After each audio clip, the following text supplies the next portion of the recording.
वही कांग्रेस है जिसके समय में मिर्चपुर की घटना घटित हुई थी। ये वही कांग्रेस है जिसने बाबा साहब भीमराव अंबेडकर का अपमान किया था। ये वही कांग्रेस है जिसने दलितों का, महिलाओं का, बेटियों का अपमान किया था, जिसने किसानों को आत्महत्या करने के लिए मजबूर किया था। ये वही कांग्रेस है जिसने भ्रष्टाचार के कारण नौजवानों के जीवन के साथ खिलवाड़ किया था। ये वही कांग्रेस है जो आपकी आस्था के साथ खिलवाड़ करती है। ये वही कांग्रेस है जिसने विकास से आपको वंचित किया था। बहन और भाइयों, कांग्रेस का हाथ माफियाओं के साथ, ड्रग माफिया के साथ कांग्रेस खड़ी है, माइनिंग माफिया के साथ कांग्रेस खड़ी है, कैटल माफिया के साथ कांग्रेस खड़ी है, वन माफिया के साथ कांग्रेस खड़ी है, ऑर्गेनाइज्ड क्राइम में लिप्त माफिया के साथ कांग्रेस खड़ी है। और इसीलिए माफिया का उपचार केवल भाजपा है, केवल भाजपा। आपने 10 वर्षों में हाईवे देखे होंगे, स्टेडियम देखे होंगे, स्पोर्ट्स यूनिवर्सिटी हरियाणा में बनता हुआ देखा होगा, IIT, IIM, AIIMS, 1 district 1 medical college, हर घर नल की योजना को देखा होगा।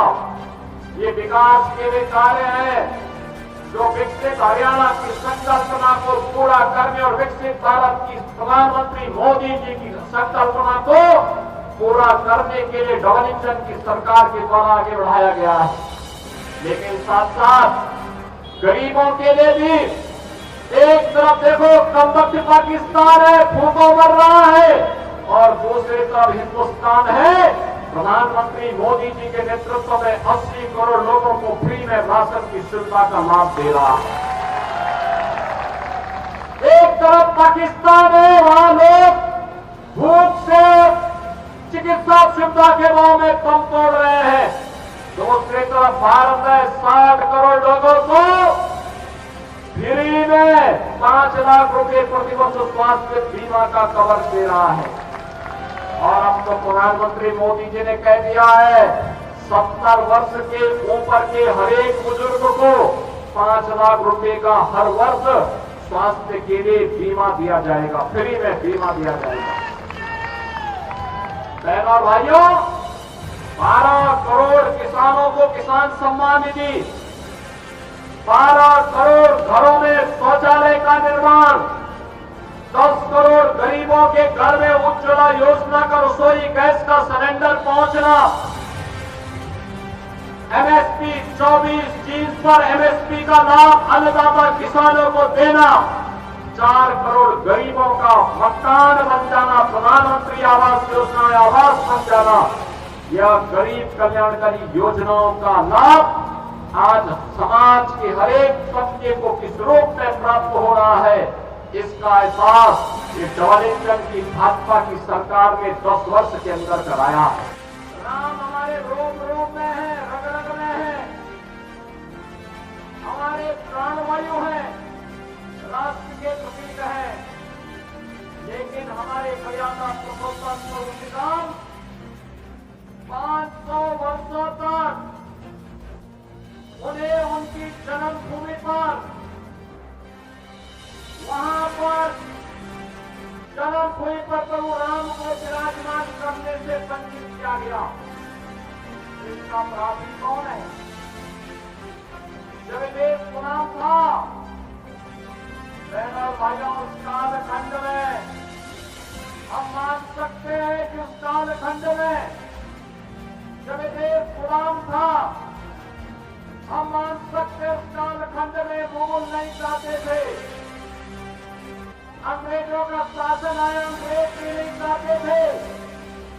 लेकिन 1947 में वे देश आजाद हो गया था, कांग्रेस के हाथों में सत्ता आ गई थी, देश में भी, उत्तर प्रदेश में भी सर्वाधिक समय तक कांग्रेस को शासन करने का अवसर प्राप्त हुआ था।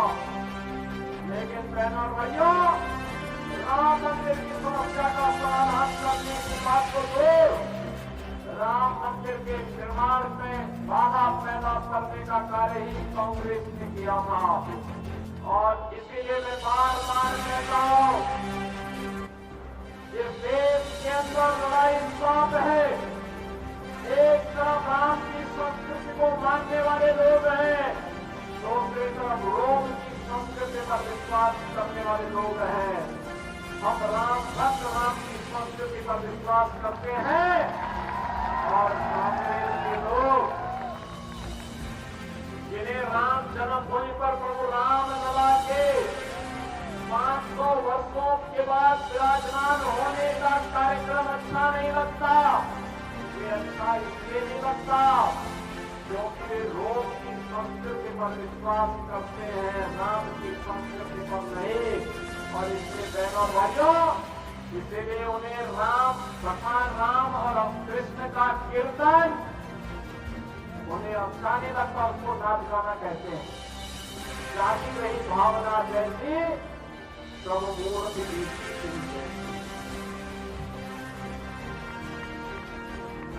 इन्होंने भगवान राम के प्रति किस प्रकार के शब्द कांग्रेस कह रही है, यह कांग्रेस के भ्रष्ट होने का सबसे बड़ा प्रमाण है। याद करिए 2017 के पहले कावड़ यात्रा नहीं निकलने दी जाती थी। जब तक भाजपा की सरकार नहीं थी, कांग्रेस की और अन्य दोनों की सरकारें थी, वे कावड़ यात्रा नहीं चलने देते थे। 17 में जब मैं आया, मैंने कहा ये कावड़ यात्रा क्यों नहीं चलती है? लोगों ने कहा कि कुछ लोगों को परेशानी होती है। तो मैंने कहा वे अपने घरों में रहे ना, कौन जरूरत है उनको बाहर निकलने। जिनको परेशानी हो अपने घर में रहे, लेकिन कावड़ यात्रियों के मार्ग में कोई बाधा पैदा करेगा तो कठोरता पूर्वक हम कार्रवाई करेंगे। और उनको सड़क अच्छी होनी चाहिए, बिजली की व्यवस्था होनी चाहिए, पंडाल लगना चाहिए, उनके लिए जगह जगह गर्म पानी और भंडारे की व्यवस्था होनी चाहिए, उनके सम्मान की रक्षा होनी चाहिए। तो कुछ लोग कह रहे थे कि साहब ये डीजे नहीं बजना चाहिए, और कुछ लोग कहते थे घंटा और शंख से कुछ लोगों को परेशानी होती है। मैंने कहा जिनको घंटा और शंख से परेशानी हुई अपने कान को बंद करें।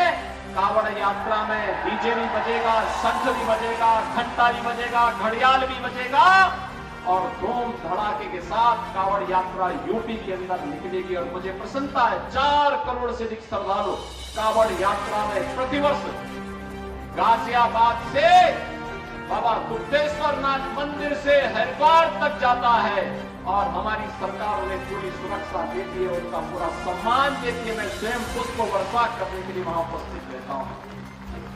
बहनों और भाइयों, क्या ये काम कांग्रेस कर पाएगी? क्या ये काम कांग्रेस करेगी? क्या ये काम इन लोग करेगी? क्या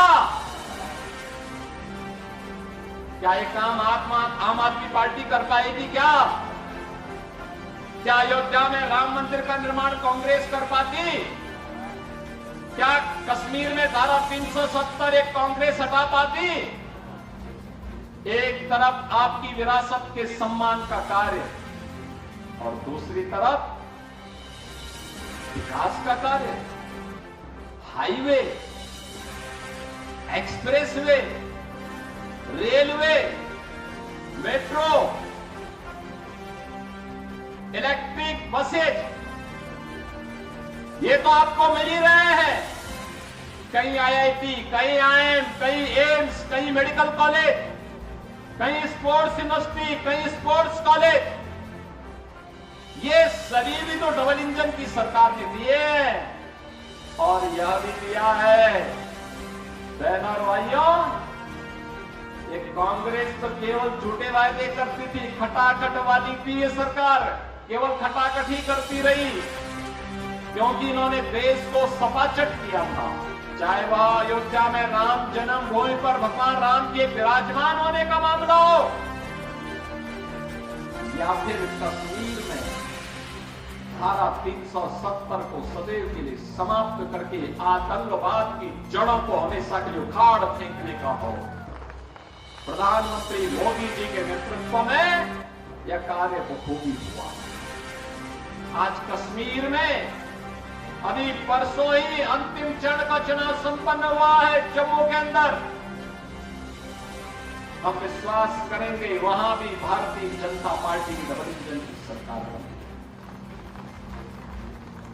और बहनों और भाइयों, भारतीय जनता पार्टी के डबल इंजन का मतलब सुरक्षा, सुशासन और विकास। याद करिए, कांग्रेस की सरकार के समय क्या होता था, कौन नहीं जानता है।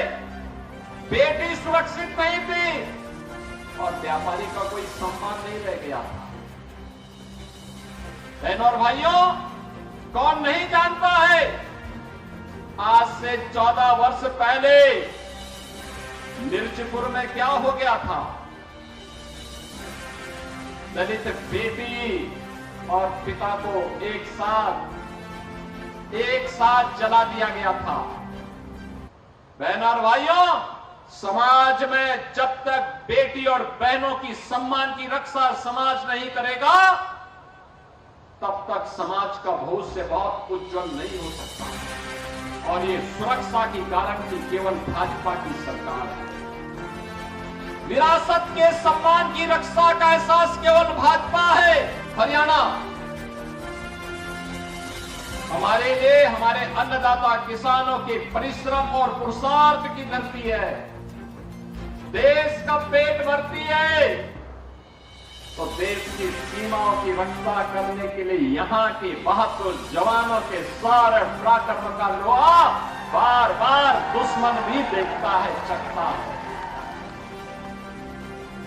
हरियाणा का बहादुर जवान जब देश की सीमाओं पर खड़ा होता है, तो देश के दुश्मनों को भी पीछे खिसकने के लिए मजबूर होना पड़ता है। मजबूर होना पड़ता है पीछे भागने के लिए। युद्ध का मैदान हो या खेल का मैदान, हरियाणवी जवानों के सामने दुश्मन ठहर नहीं सकता है, वह भी सपाचट होता है। यहां का जवान और यहां का किसान अपने पौरुष का, अपने पुरुषार्थ का परिचय देता है और बार बार एक बात का एहसास कराता है जो कुरुक्षेत्र के मैदान में भगवान श्री कृष्ण ने कहा था, परित्राणाय साधूनां विनाशाय च दुष्कृतां। सज्जनों का संरक्षण करेंगे, लेकिन दुष्टों को हमेशा के लिए राम नाम सत्य की यात्रा में भेजे। कांग्रेस ने उस समय कुछ कहा था देश की जनता से।